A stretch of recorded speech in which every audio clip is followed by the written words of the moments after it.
अलग अलग आपको जो है ना पक्षियों की इंपॉर्टेंस पता चलेगी जो भगवान राम की मदद करते थे या मदद की, या कहीं ना कहीं वो उनसे जुड़े किसी ना किसी तरीके से। अगर मदद नहीं करी तो किसी और तरीके से वो जुड़े उनसे, उनकी उनकी उस जन्म लीला के दौरान जुड़े।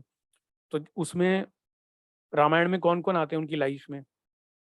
एक तो जटायु, फिर संपाति, गरुण देव, फिर एक नाम और है काक भुसंडी, जो कि वो कौन है, क्रो है, कौवा जिसको बोलते हैं। इनकी भी एक बहुत मतलब इंटरेस्टिंग स्टोरी है। तो आप रामायण में देखोगे तो पक्षीराज, खगराज की बहुत इंटरेस्टिंग स्टोरीज हैं। और संपाति और जटायु की बात करें तो ये कौन है, ये कौन है, अरुण जो है ना उनके सारथी सूर्य के, उनके पुत्र हैं। और अरुण और गरुण तो दोनों भाई हैं ही, ठीक है। अब आप देखो, बुद्ध रिप्रेजेंट करता है पक्षी को, बर्ड को, कोई भी बर्ड हो सकता है वो, कोई भी, ऐसा नहीं है कि पर्टिकुलर नाम है, वो कोई भी हो सकता है, वो कबूतर भी हो सकता है, वो तोता भी हो सकता है, ठीक है, वो कोई और पक्षी भी हो सकता है, मगर बुद्ध से उसको रिप्रेजेंट किया गया है। मतलब मोटा मोटा आप ऐसे समझोगे तो, डिवाइड कर लोगे आगे तो फिर अलग बात है कि अगर हम आउल को समझें तो हम बोलेंगे लक्ष्मी जी को रिप्रेजेंट करता है, लक्ष्मी जी का वाहन है। अगर हम क्रो को करें तो फिर हम शनि मान लेते हैं। तो ऐसे ऐसे हम कर सकते हैं, बट मोटा मोटा बता रहा हूँ आपको, पक्षी की जब बात करते हैं तो वो बुद्ध है। क्योंकि जब बुद्ध की बात आती है, बुद्ध का उपाय करने की आती है, तो सबको पता है हरी मूंग दाल की आती है, पक्षियों को खिलाने की आती है। कि बुद्ध का जो उपाय है, सिरहाने रखो, रात को भिगो के रखो हरी मूंग दाल और खिलाओ, है ना। अब देखो बेसिकली क्या है गरुड़ और काकभूसुंडी के बहुत अलग अलग इनकी कहानी है, बहुत इंटरेस्टिंग। गरुड़ जो है ना, अगर गरुड़ के बारे में पढ़ोगे तो मैंने लिखा है गरुड़ रिप्रेजेंट प्राउड, यानी एरोगेंस, कहीं ना कहीं माया में जिसे कहते हैं ना फंसा हुआ, इसको बाहर निकलना है। और काकभूसुंडी क्या है, वो रिप्रेजेंट करता है, यानी जो क्रो है पीस को रिप्रेजेंट करता है। तो काकभूसुंडी को कर्स मिला हुआ है उनके ही गुरु से, लोमश ऋषि ने, उनके ही गुरु ने उनको श्राप दिया था, ठीक है। अब आपको मतलब मैं आगे में बताऊंगा इसके बारे में और डिटेल में, कि कुछ पर्टिकुलर हाउस में इसको कैसे हम डिकोड करें, वो मैं आपको भी बताऊंगा, इन चीज़ों को कैसे हम देख सकते हैं। मैं आपको एक चीज़ बताना चाहता हूँ, अगर आपको याद हो, आपने रामायण देखी हो ना, एक चीज़ आपको बताता हूँ, मेरे को याद आ रही है कि जब आपने रामायण देखी होगी तो आपने देखा होगा कि भगवान राम और लक्ष्मण को जब नागपाश लग जाता है मेघनाथ का, तो हनुमान जी बुलाने जाते हैं गरुड़ जी को। तो कैसे न कैसे करके वो नारद जी और हनुमान जी कन्विंस कर लेते हैं, तो वो गरुड़ आ जाते हैं और उनके नागपाश काट देते हैं। मगर क्या होता है गरुड़ को, यहाँ पे जब मैंने प्राउड लिखा तो मैं आपको थोड़ा एक्सप्लेन करता हूँ। तो गरुड़ को क्या होता है, ये प्राउड हो जाता है कि जब उन्हें हनुमान जी बताते हैं कि ये तो आप ही के ही स्वामी हैं विष्णु जी, तो उनको विश्वास नहीं होता। तब तो वो पाश काट देते हैं, मगर वो भटकते रहते हैं, जन्मांतर वो भटकते रहते हैं, परेशान रहते हैं कि ऐसे कैसे हो सकता है, ये मेरे कैसे मेरे स्वामी हो गए विष्णु जी, ये तो नहीं है वो। क्योंकि जो लोगों के दुख काटते हैं, जो लोगों के लिए भगवान है, इतने मतलब जितना उनका स्वामित्व है, जितना उनका नाम है, वो कैसे मतलब नागपाश में बंध सकते हैं।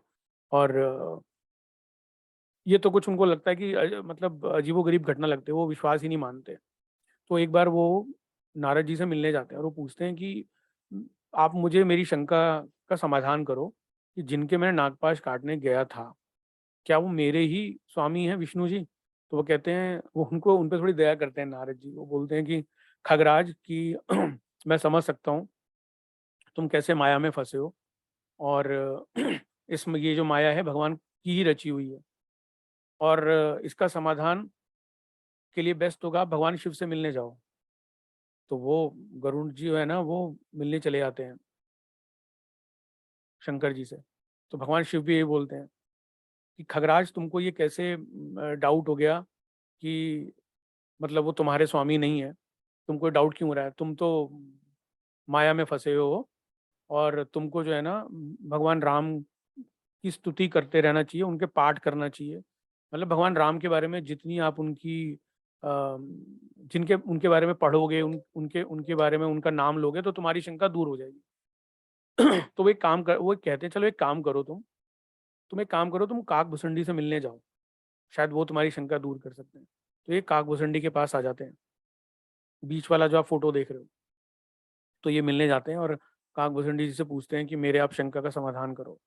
तो काक-भुसंडी जी बोलते हैं कि ये जो भगवान है ना, इनकी माया में मैं भी फँस गया था। वो बोलते हैं काक-भुसंडी जी कि मैं भी फँस गया था, कि एक बार बचपन में जब भगवान राम छोटे थे, तो मैं इनसे खेलने जाता था इनके पास।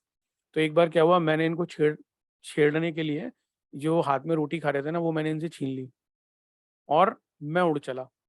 फिर वो कहते हैं कि उन्होंने मेरा हर लोक में मेरा पीछा किया, उस छोटे से बालक ने। तो और वो ये कहते हैं कि मैं इसलिए फँस गया था उनकी माया में, क्योंकि जब-जब मैं उसे रोटी छीन लेता था तो वो रोते थे और मेरे को विश्वास नहीं होता था कि ये प्रभु हैं। मतलब इतने बड़े त्रिलोकी नहीं कहा जा सकता इनको।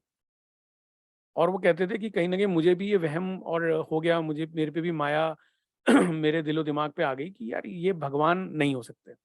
कहते रोते थे ये, जब मैं इनकी रोटी छीन लेता था तो मैं रोटी लेके मैं उड़ उड़ गया और फिर ये मेरे पीछे-पीछे आए, तो जब मैं थक-हार के मैंने इनको नतमस्तक किया कि प्रभु मुझे माफ़ करो। तो फिर वो कहते हैं कि ठीक है, फिर भगवान विष्णु जी का ना इनको अपना चतुर्भुज रूप दिखाते हैं, फिर वो उनको माफ़ करते हैं और इनको कहते हैं कि तुम्हारी इसमें गलती नहीं है, ये तो मेरी माया है। तो फिर इनको आशीर्वाद देते हैं और वो बोलते हैं कि तुम चिरकाल जियोगे, तुम्हें कोई मार नहीं सकता। तुम चिरकाल जियोगे और कलयुग के अंत तक, मतलब बोलते हैं कि तुम जियोगे। तो यहाँ पे उनको आशीर्वाद भी मिलता है। फिर काकभूषणी जी एक ऐसे हैं जो कि मतलब रामायण का सबसे ज़्यादा जिसे बोलते हैं पाठ कह लो, सबसे ज़्यादा स्तुति कह लो, तो इन्होंने ही की है।